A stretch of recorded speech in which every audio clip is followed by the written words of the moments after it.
esta discussão afeta, evidentemente, todo o panorama do debate religioso contemporâneo, onde, por incrível que pareça, as pessoas ainda se digladiam procurando provas da existência ou inexistência de Deus. Eu acredito que você pode ter uma evidência da existência de Deus, mas não uma prova lógica. Né? A prova lógica, tal como desenvolvida por São Tomás de Aquino e outros, apenas demonstra que é mais razoável você crer num Deus do que não crer. Mas ele não te dá uma certeza lógica absoluta, porque a própria expressão certeza lógica absoluta é contraditória de algum modo. Porque a lógica só investiga a dimensão do possível, nunca a dimensão do fato. Nenhum argumento lógico no mundo pode provar que algo aconteceu, ou está acontecendo, ou acontecerá. A lógica só pode provar que uma coisa é coerente com uma determinada premissa ou incoerente com essa premissa, ou seja, que ela é possível ou impossível, que ela contém uma contradição interna, que a torna impossível, ou que ela não contém contradição, portanto que ela é possível, ou até que ela é razoável. Esse é o máximo que se pode chegar. E, bom, é possível... Esta é uma pergunta. Outra pergunta é possível conhecer Deus? Sim, porque o mundo está repleto de depoimentos de pessoas que o conheceram. Então, isso é possível conhecer Deus e você ter a certeza absoluta, tá certo, e imediata da sua existência e da sua presença. Porém, aí nós temos a coisa mais extraordinária do mundo. Aquilo que você conhece com certeza total, vamos dizer, pela percepção imediata de uma presença, não é comunicável a outra pessoa. Isto é uma fatalidade da Constituição humana. É o exemplo que eu dou, por exemplo, se você é a única testemunha de um crime. Você viu ninguém matando o outro na esquina. Você sabe quem é a vítima, você sabe quem é o assassino, você sabe como foi, você sabe tudo. Você pode provar isso? Não pode. Ao contrário, o seu testemunho é que será usado como elemento, não como prova, como elemento de prova. Elemento de prova significa o seguinte, que você vai provar absolutamente que foi aquele sujeito. Não, você vai tornar essa tese mais provável. A culpa do sujeito será mais provável do que a sua inocência. Isso é o máximo que você pode chegar. Se não fosse assim, não existiria o erro judiciário, que é uma coisa muito comum, onde as pessoas chegam a uma coisa que lhes pareceu uma prova e no dia seguinte você vê que não foi prova coisíssima nenhuma. E quem quer que tenha investigado qualquer fato, as pessoas gostam muito de estudar, de rever ideias, etc, etc. Eu digo, experimenta um dia você investigar um fato. Um fato pode ser um fato banal. Para ver se você o entende mesmo. Eu digo, você chega, no máximo você chega numa altíssima probabilidade, numa razoabilidade. Uma certeza absoluta é quase impossível. Existe certeza absoluta do ponto de vista puramente lógico-formal, que diz respeito apenas a possibilidades. Por exemplo, pode existir um quadrado com menos de 4 lados? Não pode, porque isso contradiz a própria definição de quadrado. Então isso é impossível. Tá certo? Mas que quadrado é este? É apenas um quadrado possível. É um quadrado universal, é uma ideia universal de quadrado.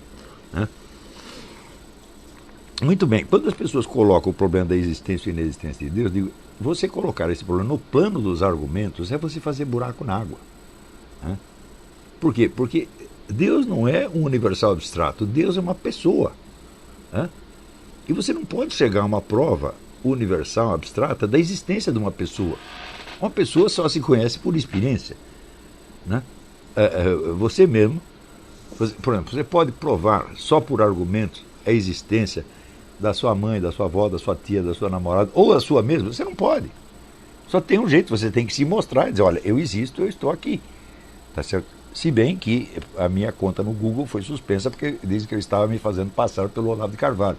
E até hoje eu não consegui provar que eu sou eu mesmo.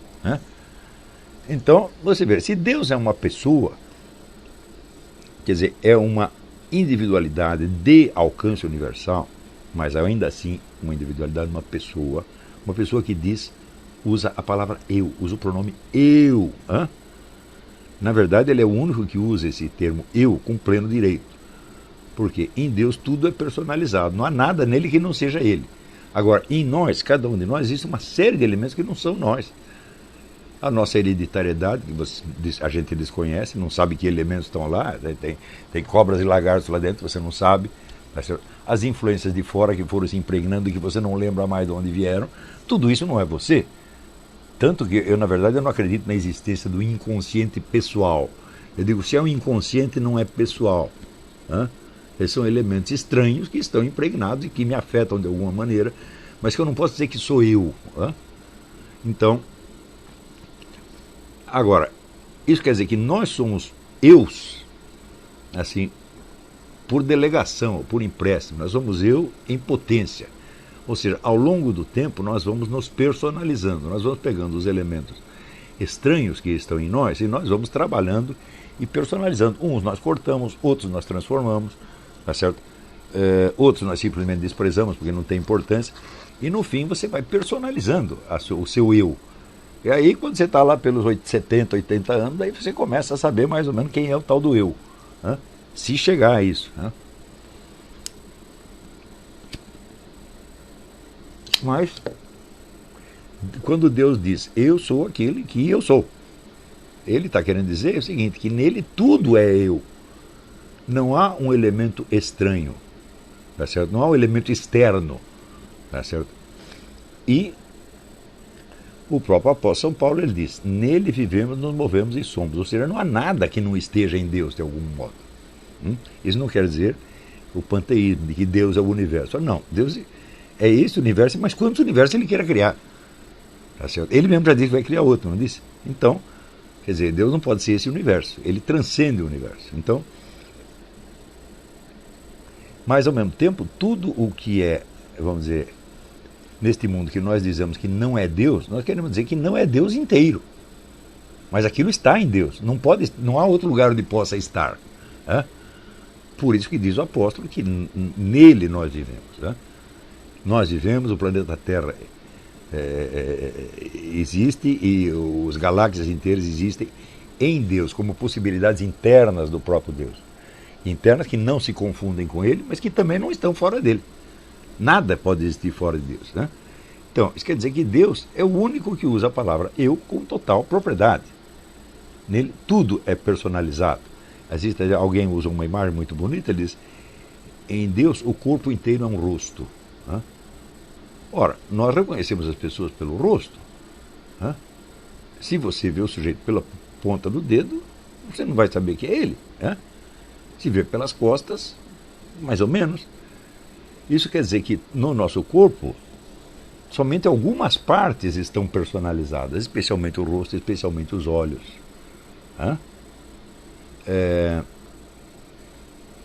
Você vê, até outro dia eu estava assistindo um filme em que o sujeito fez uma operação plástica e para mudar de identidade, inclusive mudou a cor dos olhos, mas mudou a cor, mas não mudou a expressão. Então, quer dizer, o olho é a parte mais expressiva da pessoa. Você pode, por exemplo, mudar o nariz. Quando a gente fez a operação do nariz, você ainda reconhece a pessoa.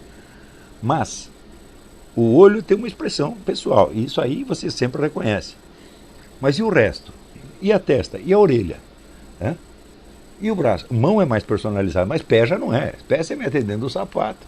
Tá certo? O coitado não pode nem se mexer lá dentro. Não é isso? Além disso, você vai andando, você estraga o seu pé ao longo do tempo. O pé fica todo torto, cheio de calosidade, etc. Você não pode dizer que isso é pessoal. Não foi você que escolheu que seu pé ficasse assim. Foram as condições ambientes. Tá certo? Então isso quer dizer que no nosso corpo só uma parte muito pequena é personalizada. As outras não, são elementos impessoais que nós carregamos. Mas em Deus não existe isto, não existe essa estranheza, não existe essa alteridade dentro de Deus. E por isso mesmo ele se define como eu. E você vê, nós levamos algum tempo para perceber eu sou eu. Para você captar um pouco da sua identidade, leva algum tempo. E você pode perdê-la, qualquer doença mental faz você perder. Quando você perde a memória, você perde a sua identidade também. Tudo isso em nós é incerto, ao passo que em Deus aquilo é certo e permanente e imutável. Então, quando se fala, vamos dizer, de debate da existência ou inexistência de Deus, a gente acompanha, por exemplo, muito desses debates do William Lane Craig, são argumentos absolutamente brilhantes, tá certo? E, em geral, ele humilha os adversários. Mas humilhar o adversário é uma coisa e provar a sua tese é outra. É? A existência de Deus não pode ser provada por argumentos no nível da certeza absoluta. Pode no nível da razoabilidade. Você pode até chegar àquele ponto e falar, se você não acredita em Deus, você é idiota, você é maluco. Você pode chegar até nisto. Mas isto não é uma certeza lógica absoluta. Por que você não pode conhecer isso? Porque você só poderia chegar à certeza absoluta se Deus fosse um universal abstrato. Como Deus é uma individualidade concreta, que inclusive se manifesta no tempo, sob a forma de uma presença humana, então, meu filho, você só pode conhecê-lo por experiência, como qualquer outra pessoa. E por isso você verá, vamos dizer que os argumentos pró e contra a existência de Deus são mais ou menos os mesmos há muito tempo. Tá certo? A pessoa torna um pouco mais elegante, um pouco mais sofisticado, mas não muda. Ao passo que o número de experiências de Deus que houve no mundo é ilimitado. Dessas vidas de todos os santos, santos místicos, São João da Cruz, né? Padre Pio de Pietrelcina, São Francisco, tantos e tantos e tantos e tantos e tantos e tantos, tá certo? Que conheceram Deus por presença, pela ação direta de Deus, ação direta e personalizada com que Deus se dirige e fala com uma pessoa, tá certo? Ou introduz modificações na vida daquela pessoa, tá certo? Você vê como são modificações intencionais, tá certo? Então, quando você vê essa ação intencional de Deus, você está vendo a presença dele. É a ação, como você vê, exatamente como você vê a ação de um ser humano. O que caracteriza a ação de um ser humano sobre você? A intencionalidade da ação. Por exemplo, esbarrar em você, um carro pode esbarrar, uma motoca pode esbarrar, um urso pode esbarrar, qualquer coisa pode esbarrar, tá certo? Mas, quer dizer, empurrar você propositadamente para que você caia, só um ser humano pode fazer. Nenhuma fera que te ataque faz isso. Ela simplesmente bate em você. Mas, por exemplo, você jogou o sujeito embaixo do ônibus, isso só um ser humano pode fazer. Então, porque há uma intencionalidade, no caso maligna, mas possui intencionalidade boa também, tá certo? Então, a intencionalidade significa que por trás daquela ação existe uma consciência que é dona de si, que é senhora de seus atos e que livremente, sem a sua influência, decide fazer isto ou aquilo. Não é isso? Com a consciência dos efeitos que pretende desencadear. Tá certo? Então, a ação divina, a mesma coisa. Quer dizer, não são modificações acidentais que possam ser explicadas por fatores impessoais externos. É isso que eu expliquei também na aula, o que é um milagre. Onde você vê um milagre, não é uma coisa estranha que aconteceu. Tá certo?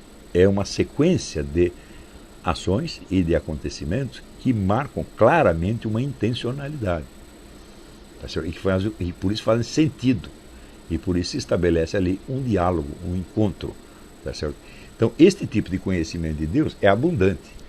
Não confundam isto com a ideia, esta sim, herética, de que só conhecemos Deus por uma experiência interior, por uma vivência interior ou por um sentimento. Não, isso é herético completamente.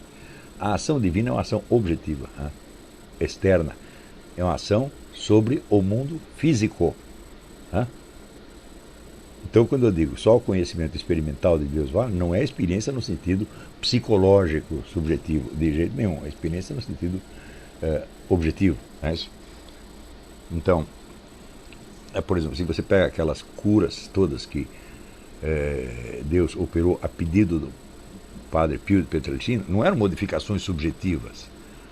Eu tive uma impressão de que Deus falou comigo. Não. Ou era uma coisa que acontecia mesmo no campo físico, ou não acontecia. Então, existe esta possibilidade do conhecimento de Deus, mas esta possibilidade só tem validade cognitiva para aquele que a experimentou. Ela não é transmissível. Mas acontece que todas as verdades importantes no mundo são assim. As verdades que são totalmente transmissíveis ou são verdades puramente lógicas, ou são verdades científicas parciais, obtidas mediante um recorte, tá certo? e uma série de procedimentos de verificação que são altamente deficientes, altamente falíveis, tá certo? E que se impõem, de certo modo, para uma coletividade até que alguém as desminta.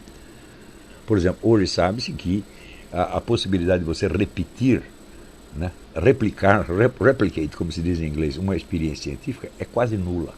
Sempre existe uma diferença, uma interferência qualquer, tá certo? E a segunda experiência nunca é igual à primeira. Então, no máximo, o que uma ciência atinge, qualquer ciência atinge, é apenas probabilidade razoável, né? Sempre. Né? Então, no entanto, o conhecimento que é obtido, vamos dizer, pela experiência direta, ele é inegável, porque é a experiência de uma presença. E a presença o que é? Um aqui e um agora. Não é isso? E um aqui e um agora que representa, então, um fato. Quer dizer, um fato é uma coisa que aconteceu e que não pode mais desacontecer, mesmo que você o esqueça. Quando eu digo que este tipo de experiência ele fornece a certeza absoluta, eu estou falando isso do ponto de vista da validade objetiva dessa certeza e não da crença subjetiva. Por quê? Porque o indivíduo pode se esquecer da sua experiência e ele pode negá-la, inclusive. Ele pode mentir para si mesmo e dizer que não viu aquilo que viu. Portanto, subjetivamente não existe essa certeza, mas existe objetivamente. Tá certo? Isso quer dizer, aquilo aconteceu realmente, não desaconteceu, embora possa ter sumido da sua memória, ao menos parcialmente. Né? Então, é por isso que eu descrevi ali, se você quer provar que Deus existe ou que não existe, você tem que admitir a existência de um domínio chamado existência, que o transcende e no qual ele está ou não está. E isto é coisa de maluco. Ou seja, Deus está dentro da existência ou está fora dela? Nos dois casos, ele teria que ser menor do que a existência. Ele teria que ser algo que existe dentro de um campo chamado existência. Mas se você acabou de definir Deus como um ser infinito, tá certo? Que transcende todo o campo do existente, então não tem sentido o que você está fazendo ali. Né? Isso quer dizer que Deus não pode existir no sentido que as coisas existem. Ele pode existir num outro sentido. Então, num sentido que transcende tudo isso. Mais ainda, você poderia se colocar, vamos dizer, fora e acima da existência para julgar o que está dentro dela ou não? Você não pode, tá certo? Portanto, só existe uma maneira de você conhecer Deus, é você reconhecer que você está dentro dele. E isso acontece quando ele quer. Né? Ou seja, a presença de Deus é uma coisa abrangente, que te engole de alguma maneira. Engole e transforma. Esta é a única maneira de você conhecer Deus. Então, é a deificação de que fala a Igreja Católica. Quer dizer, o processo de conhecer Deus é você deixar que ele o transforme nele. Até o ponto que chega aquilo que dizia o apóstolo: não sou eu mais que está aqui, é Jesus que está em mim. Por que é Jesus que está em mim? Quer dizer que você deixou de existir? Não. Você só existe e você só tem um eu porque Deus te insuflou esta individualidade e esta possibilidade de ter um eu. Então, quando você vai se transformando nele, você não deixa de existir, você passa a existir de maneira mais intensa. Tá certo? Porque aí sim você se tornou um eu, aí sim você se personalizou. Tá certo? Então, não é a ideia, vamos dizer, da fusão. O eu que desaparece e é engolido numa universalidade abstrata, como mais ou menos é na metafísica hindu. Né? Então, quer dizer, eu não sou mais eu, agora eu sou o Brahman. Né? Então,